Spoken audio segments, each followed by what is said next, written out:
నమస్తే అండి.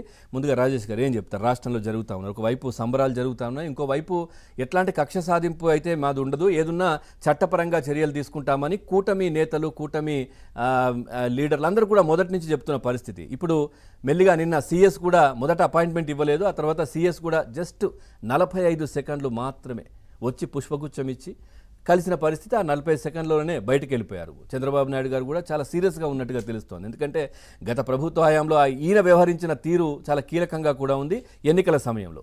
ఏం చెప్తారు దీనికి సంబంధించి? ముందుగా ప్యానెల్లో ఉన్న మిత్రులు అలాగే ఏబిఎన్ వీక్షకులందరూ కూడా శుభమధ్యాహ్నం. ఇవాళ ప్రభుత్వ ఉద్యోగులు, ముఖ్యంగా ఆల్ ఇండియా సర్వీస్ అధికారులు, ఐఏఎస్ అధికారులు, ఐపీఎస్ అధికారులు మేము ప్రభుత్వ ఉద్యోగం అనే అంశాన్ని మర్చిపోయారు. అంటే చాలామంది, మొత్తానికి మొత్తం వ్యవస్థనందరినీ కూడా మనం తప్పట్టాల్సిన అవసరం లేదు, కానీ కొంతమంది కీలకమైన అధికారులు, కీలక విభాగాలకై ఆధిపత్యం వహిస్తున్న అధికారులు జగన్మోహన్ రెడ్డి గారి పొలిటికల్ అజెండాలో భాగంగా జగన్మోహన్ రెడ్డి గారి కళల ఆనందం చూడటం కోసం ఇష్టారీతిన చెలరగిపోయి ప్రవర్తించిన ప్రవర్తనకి పర్యవసానం ఇవాళ జగన్మోహన్ రెడ్డి గారి నాయకత్వంలో ఉన్న పార్టీ ఇంత ఘోర ఓటమి ఎదుర్కోవడానికి జగన్మోహన్ రెడ్డి గారు, సజ్జల రామకృష్ణారెడ్డి గారు, వాళ్ళ పార్టీ నాయకులు, వాళ్ళ ప్రజాప్రతినిధులు ఎంత బాధ్యులో ఈ కొంతమంది కీలక అధికారుల వ్యవహారశైలి కూడా ప్రజల్లో అంత ఏహిభావం పుట్టించింది. ఇవాళ ఇదే జవహర్ రెడ్డి గారు ఈ మధ్యకాలంలో చేసిన కొన్ని అత్యుత్సాహ ప్రదర్శనలు, ప్రభుత్వం జనవరి 23వ తారీఖు రోజు వైఎస్ఆర్ ఆసరాకి సంబంధించి బటన్ నొక్కింది. ఫిబ్రవరి 28వ తారీఖు రోజున కళ్యాణమస్తు షాదీ తోఫాకి సంబంధించిన బటన్ నొక్కింది. మార్చి 6వ తారీఖు రోజు ఇన్పుట్ సబ్సిడీకి సంబంధించిన బటన్ నొక్కారు. మార్చి 7వ తారీఖు రోజు వైఎస్ఆర్ చేయూతకు సంబంధించిన బటన్ నొక్కారు. మార్చి 14వ తారీఖు ఈబీసీ నేస్తానికి సంబంధించిన బటన్ నొక్కారు. అంటే ప్రభుత్వం అధికారికంగా లబ్ధిదారుల అకౌంట్లకి నిధులు జమ చేస్తున్నాము అని చెప్పిన బటన్ నొక్కితే ఆ నిధులు జమ కాలేదు అని అంటే ప్రభుత్వం లబ్ధిదారులను వంచినట్టే కదా.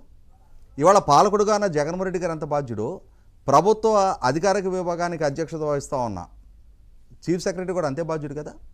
ఇదే చీఫ్ సెక్రటరీ ఎన్నికలు 3 రోజులు ఉన్నాయనగా మే 10వ తారీఖు రోజు లబ్ధిదారుల సంక్షేమానికి ఇబ్బంది అయిపోతుంది, లబ్ధిదారులకి డబ్బులు జమ చేయాలి అని చెప్పని తాపత్రయపడ తీరు చూసాం మనం. అంటే ఎలక్షన్కి 3 రోజుల ముందు లబ్ధిదారుల అకౌంట్లో డబ్బులేసి ప్రభుత్వ ధనంతో ఓట్లు కొనాలని చెప్పని ప్రయత్నం చేశారు. 14,165 కోట్లు పంపిణీ చేసి దాని ద్వారా ఓటర్లను కొనాలని చెప్పని ప్రయత్నం చేశారు.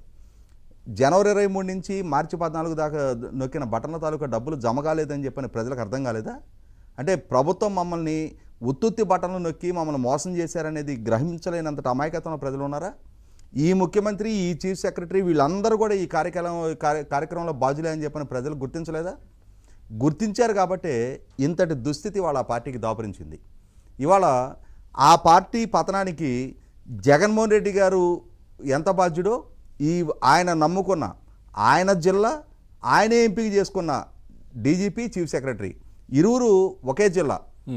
అక్కడ బహుశా నేను అనుకోవటం రాష్ట్ర చరిత్రలో ఇప్పటిదాకా ఏ పాలకుడు కూడా